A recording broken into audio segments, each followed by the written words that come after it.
Section 10 of A Popular History of France, Volume 5. This LibriVox is in the public domain. A Popular History of France from the Earliest Times, Volume 5, by Francois Guizot, translated by Robert Black. Chapter 36. Henry IV, Catholic King, 1593 to 1610, Part 5. Henry IV accomplished all that, when he wrote to Rosny, he had shown himself resolved to undertake. External circumstances became favorable to him. Since his conversion to Catholicism, England and her queen, Elizabeth, had been colder in the cause of the French alliance. When, after his declaration of war against Philip II, Henry demanded in London the support on which he had believed that he might rely, Elizabeth answered by demanding in her turn the cession of Calais as the price of her services. Quite determined not to give up Calais to England, Henry, without complaining of the demand, let the negotiation drag, confining himself to saying that he was looking for friends, not for masters.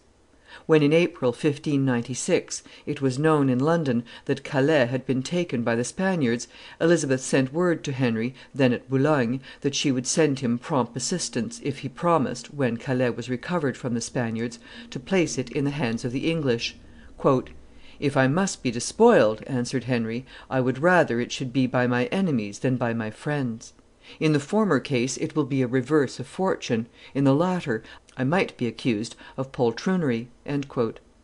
Elizabeth assured the French ambassador, Harlay de Sancy, "that it had never been her intention to keep Calais, but simply to take care that, in any case, this important place should not remain in the hands of the common enemy whilst the king was engaged in other enterprises.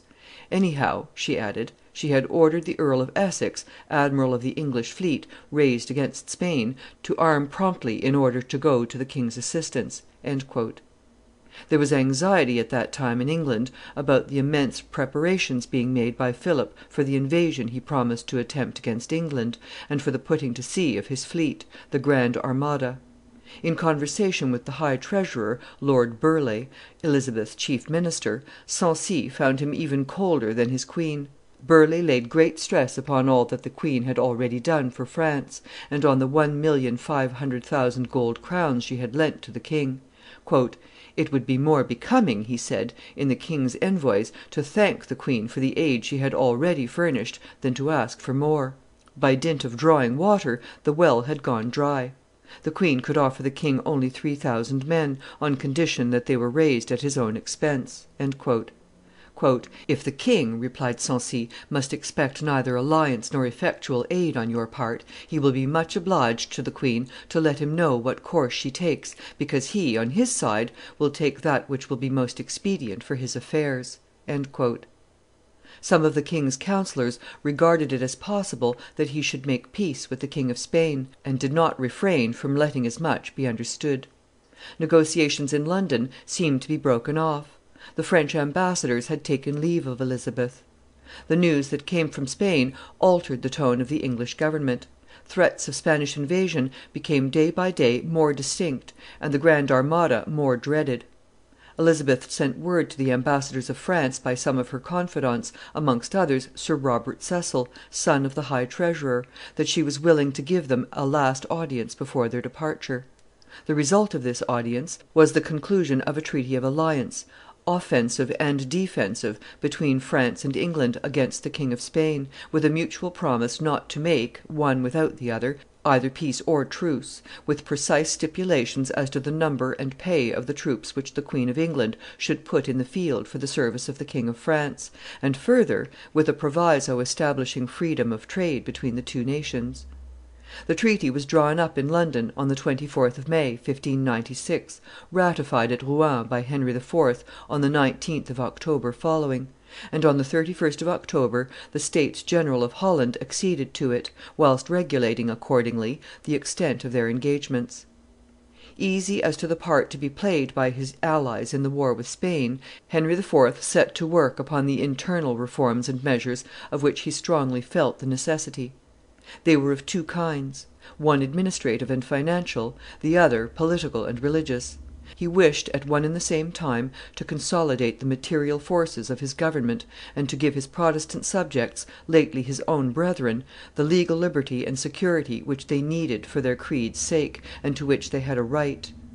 He began, about the middle of October, 1596, by bringing Rosny into the council of finance, saying to him, "You promise me, you know, to be a good manager, and that you and I shall lop arms and legs from Madame Grivelet, as you have so often told me could be done."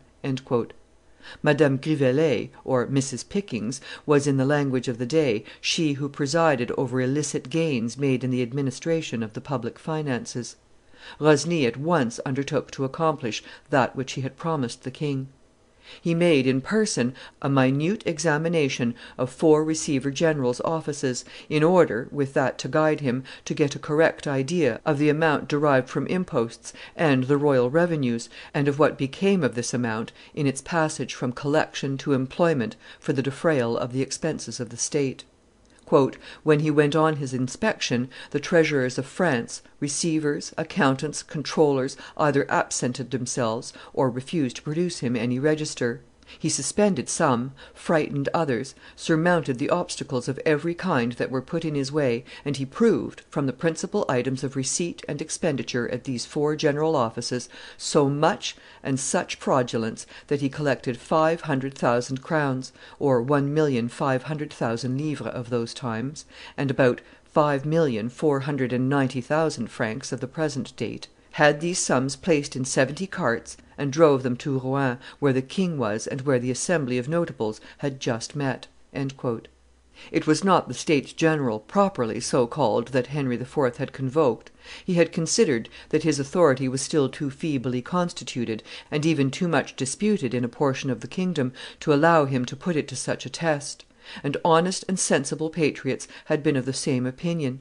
D'Aubigne himself, the most independent and fault finding spirit amongst his contemporaries, expressly says, "The troubles which were not yet extinguished in France did not admit of a larger convocation; the hearts of the people were not yet subdued and kneaded to obedience, as appeared from the excitement which supervened." Histoire universelle, p. 526. Besides, Henry himself acknowledged, in the circular which he published on the 25th of July, 1596, at this juncture the superior agency of the states general. "We would gladly have brought them together in full assembly," he said, "if the armed efforts of our enemies allowed of any longer delay in finding a remedy for the plague which is racking us so violently. Our intent is, pending the coming of the said states, to put a stop to all these disorders in the best and quickest way possible." "The king, moreover," says Sully, "had no idea of imitating the kings his predecessors in predilection for and appointment of certain deputies for whom he had a particular fancy, but he referred the nomination thereof to them of the church, of the noblesse, and of the people; and when they were assembled, he prescribed to them no rules, forms, or limits, but left them complete freedom of their opinions, utterances, suffrages, and deliberations." (Economie royale, p. 29.) The notables met at Rouen to the number of 80: 9 of the clergy, 19 of the noblesse, 52 of the third estate. The king opened the assembly on the 4th of November, 1596, with these words, full of dignity and powerful in their vivid simplicity: "If I desired to win the title of orator, I would have learned by rote some fine long speech, and would deliver it to you with proper gravity. But, gentlemen, my desire prompts me towards 2 more glorious titles, the names of deliverer and restorer of this kingdom. In order to attain whereto, I have gathered you together. You know to your cost, as I to mine, that when it pleased God to call me to this crown, I found France not only all but ruined, but almost entirely lost to Frenchmen. By the divine favor, by the prayers and the good counsels of my servants who are not in the profession of arms, by the sword of my brave and generous noblesse, from whom I single out not the princes, upon the honor of a gentleman, as the holders of our proudest title, and by my own pains and labors, I have preserved her from perdition. Let us now preserve her from ruin. Share, my dear subjects, in this second triumph as you did in the first. I have not summoned you, like my predecessors, to get your approbation of their own wills. I have had you assembled in order to receive your counsels, put faith in them, follow them, in short, place myself under guardianship in your hands; a desire but little congenial to kings, greybeards, and conquerors, but the violent love I feel towards my subjects, and the extreme desire I have to add those two proud titles to that of king, make everything easy and honorable to me." L'Estoile relates that the king's favorite, Gabrielle d'Estrees, was at the session behind some tapestry, and that Henry IV., having asked what she thought of his speech, she answered, "I never heard better spoken; only I was astonished that you spoke of placing yourself under guardianship." "Ventre Saint Gris," replied the king, "that is true; but I mean with my sword by my side." Journal de Pierre l'Estoile, p. 185. The assembly of notables sat from November 4, 1596, to January 29, 1597, without introducing into the financial regimen any really effective reforms. The rating board (conseil de raison), the institution of which they had demanded of the king, in connection with the fixing of imposts and employment of public revenues, was tried without success, and was not long before, of its own accord, resigning its power into the king's hands. But the mere convocation of this assembly was a striking instance of the homage paid by Henry IV. To that fundamental maxim of free government, which, as early as under Louis XI., Philip de Commynes expressed in these terms: "There is no king or lord on earth who hath power, over and above his own property, to put a single penny on his subjects without grant and consent of those who have to pay, unless by tyranny and violence." The ideas expressed and the counsels given by the assembly of notables were not, however, without good effect upon the general administration of the state; but the principal and most salutary result of its presence and influence was the personal authority which Sully drew from it, and of which he did not hesitate to make full use. Having become superintendent general of finance and grand master of the ordnance, he exerted all his power to put in practice, as regarded the financial department, a system of receipts and expenses, and as regarded materials for the service of war, the reforms and maxims of economy, accountability, and supervision, which were suggested to him by his great good sense, and in which Henry IV. Supported him with the spirit of one who well appreciated the strength they conferred upon his government, civil and military. His relations with the Protestants gave him embarrassments to surmount and reforms to accomplish of quite a different sort, and more difficult still. At his accession, their satisfaction had not been untinged by disquietude. They foresaw the sacrifices the king would be obliged to make to his new and powerful friends the Catholics. His conversion to Catholicism threw into more or less open opposition the most zealous and some of the most ambitious members of his late church. It was not long before their feelings burst forth in reproaches, alarms, and attacks. In 1597, a pamphlet entitled The Plaints of the Reformed Churches of France (Memoires de la Ligue, pp. 428 to 486) was published and spread prodigiously. "None can take it ill," said the anonymous author, "that we who make profession of the Reformed religion should come forward to get a hearing for our plaints touching so many deeds of outrage, violence, and injustice which are daily done to us, and done not here or there, but in all places of the realm, done at a time, under a reign in which they seemed less likely, and which ought to have given us better hopes. We, sir, are neither Spaniards nor Leaguers; we have had such happiness as to see you, almost born and cradled, at any rate brought up, amongst us. We have employed our properties, our lives, in order to prevent the effects of ill will on the part of those who, from your cradle, sought your ruin. We have, with you and under your wise and valiant leadership, made the chiefest efforts for the preservation of the crown, which, thank God, is now upon your head. We do beseech you, sir, to give us permission to have the particulars of our grievances heard both by your Majesty and all your French, for we do make plaint of all the French. Not that in so great and populous a kingdom we should imagine that there are not still to be found some whose hearts bleed to see indignities so inhuman; but of what avail to us is all they may have in them of what is good, humane, and French? A part of them are so soft, so timorous, that they would not so much as dare to show a symptom of not liking that which displeases them; and if, when they see us so maltreated, they do sum up sufficient boldness to look another way, and think that they have done but their duty, Still do they tremble with fear of being taken for favorers of heretics." The writer then enters upon an exposition of all the persecutions, all the acts of injustice, all the evils of every kind that the Reformers have to suffer. He lays the blame of them, as he has just said, upon the whole French community, the noblesse, the commons, the magistracy, as well as the Catholic priests and monks. He enumerates a multitude of special facts in support of his plaints. "Good God!" he cries, "that there should be no class, no estate in France from which we can hope for any relief, none from which we may not fear, lest ruin come upon us." And he ends by saying, "Stem, then, sir, with your good will and your authority, the tide of our troubles. Direct your counsels towards giving us some security. Accustom your kingdom to at least endure us, if it will not love us. We demand of your Majesty an edict which may give us enjoyment of that which is common to all your subjects, that is to say, of far less than you have granted to your enemies, your rebels of the League." We will not stop to inquire whether the matters stated in these plaints are authentic or disputable, accurate or exaggerated. It is probable that they contain a great deal of truth, and that even under Henry IV. The Protestants had many sufferings to endure and disregarded rights to recover.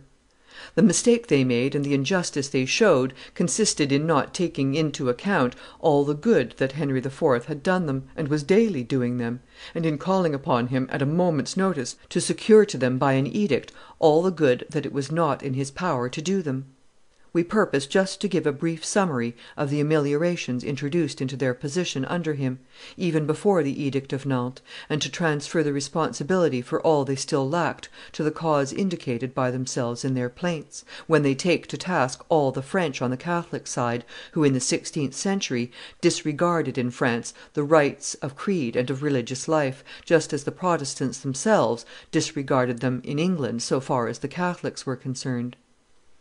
One fact immediately deserves to be pointed out, and that is the number and the practical character of meetings officially held at this period by the Protestants, an indisputable proof of the liberty they enjoyed.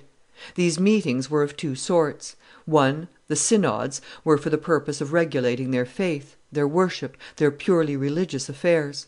Between 1594 and 1609, under the sway of Henry IV., Catholic king, 7 national synods of the Protestant church in France held their sessions in 7 different towns, and discussed with perfect freedom such questions of religious doctrine and discipline as were interesting to them. At the same epoch, between 1593 and 1608, the French Protestants met at 11 assemblies, specially summoned to deliberate, not in these cases upon questions of faith and religious discipline, but upon their temporal and political interests, upon their relations towards the state, and upon the conduct they were to adopt under the circumstances of their times. The principle to which minds, and even matters, to a certain extent, have now attained, the deep seated separation between the civil and the religious life, and their mutual independence, this higher principle was unknown to the 16th century. The believer and the citizen were then but one; and the efforts of laws and governments were directed towards bringing the whole nation entire into the same state of unity. And as they did not succeed therein, their attempts produced strife instead of unity, war instead of peace.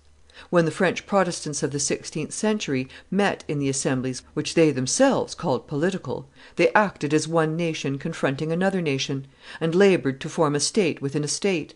We will borrow from the intelligent and learned Histoire d'Henri IV. By M. Poirson, pages 497 to 500, a picture of one of those assemblies and its work. After the king's abjuration, and at the end of the year 1593, the French Huguenots renewed at Mantes their old union, and swore to live and die united in their profession of faith. Henry was in hopes that they would stop short at a religious demonstration, but they made it a starting point for a new political and military organization on behalf of the Calvinistic party. They took advantage of a general permission granted them by Henry, and met, not in synod, but in general assembly, at the town of Sainte Foy, in the month of June, 1594. Thereupon they divided all France into 9 great provinces or circles, composed each of several governments or provinces of the realm. Each circle had a separate council, composed of from 5 to 7 members, and commissioned to fix and apportion the separate imposts, to keep up a standing army, to collect the supplies necessary for the maintenance and defence of the party. The Calvinistic republic had its general assemblies, composed of 9 deputies or representatives from each of the 9 circles. These assemblies were invested with authority to order, on the general account, all that the juncture required, that is to say, with a legislative power distinct from that of the crown and nation. If the king ceased to pay the sums necessary to keep up the garrisons in the towns left to the Reformers, the governors were to seize the talliages in the hands of the king's receivers, and apply the money to the payment of the garrisons. And in case the central power should attempt to repress these violent procedures, or to substitute as commandant in those places a Catholic for a Protestant, all the Calvinists of the locality and the neighboring districts were to unite and rise in order to give the assistance of the strong hand to the Protestant governors so attacked. Independently of the ordinary imposts, a special impost was laid on the Calvinists, and gave their leaders the disposal of a yearly sum of 120,000 livres, or 440,000 francs of the present day. The Calvinistic party had thus a territorial area, an administration, finances, a legislative power, and an executive power independent of those of the country; or, in other words, the means of taking resolutions contrary to those of the mass of the nation, and of upholding them by revolt. All they wanted was an Huguenot stadtholder to oppose to the King of France, and they were looking out for one." End of Section 10.